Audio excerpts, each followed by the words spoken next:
The names of the books are The United Independent Compensatory Code System Concept. That's a basic title, and that title is explained in the book itself.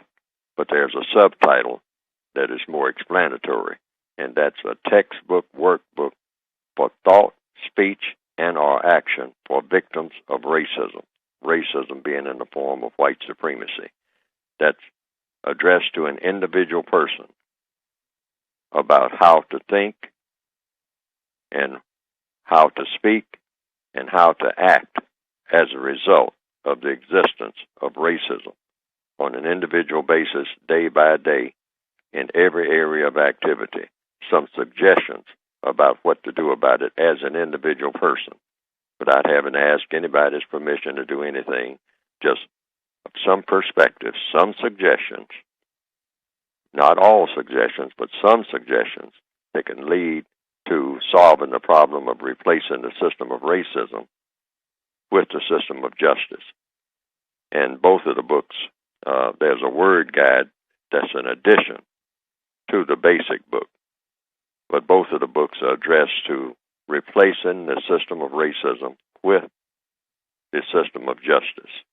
And justice meaning guaranteeing that no person, white or non-white, is mistreated, and that the person that needs help the most gets the most constructive help. War is any action that is taken against a person or a group of persons by other persons in order to do harm unjustly. That would be, and then counter-war would be to counteraction that particular war. And so then you just have a conflict between groups of people. So the system of racism is the only major war that you have. You might say it's the only war among the people of the planet, the system of racism in the form of white supremacy. All other conflicts are just battles. Battles are part of a war. So once you set a racial standard for the entire world, which is what white supremacy is all about, the system of white supremacy in all 9 areas of activity, because war is just not a matter of people shooting with guns. War takes in all of the areas of activity, and that's economics, education, entertainment, labor, law, politics, religion, and sex. And so it takes in all of these areas. And so when you're making war on people, you're disrupting all of these areas of activity, not just one.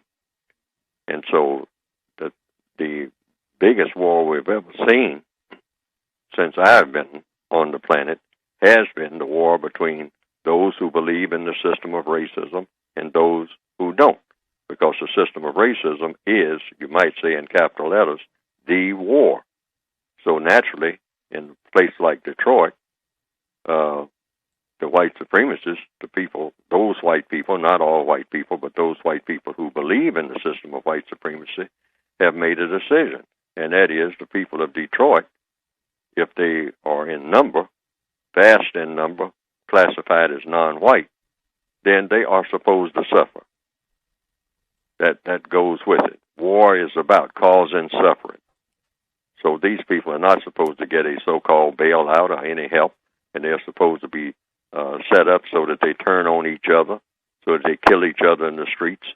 The young people not knowing what to do, not being frustrated, that is, and not knowing what their mission is on the planet, or their mission is in life, or what they're supposed to be doing from one moment to another. When they get up in the morning, just walk the streets and look wild, and then finally just start lashing out, not having any money, not having any direction, not having any reason for being, really, any reason for even living. And so they just look around at all the devastation, all the boarded up buildings, no jobs, nobody telling them what to do, nobody telling them what is important and what isn't important, and what a person who is on the planet is supposed to be doing from one minute to the next. So they just do wild things. And they don't have any idea themselves about how can I use my time. And if I have a lot of time, how do I use this time? What's the first thing that I do when I get up in the morning? So this can be duplicated all over the world, not just in a place called Detroit. because the system of white supremacy is worldwide.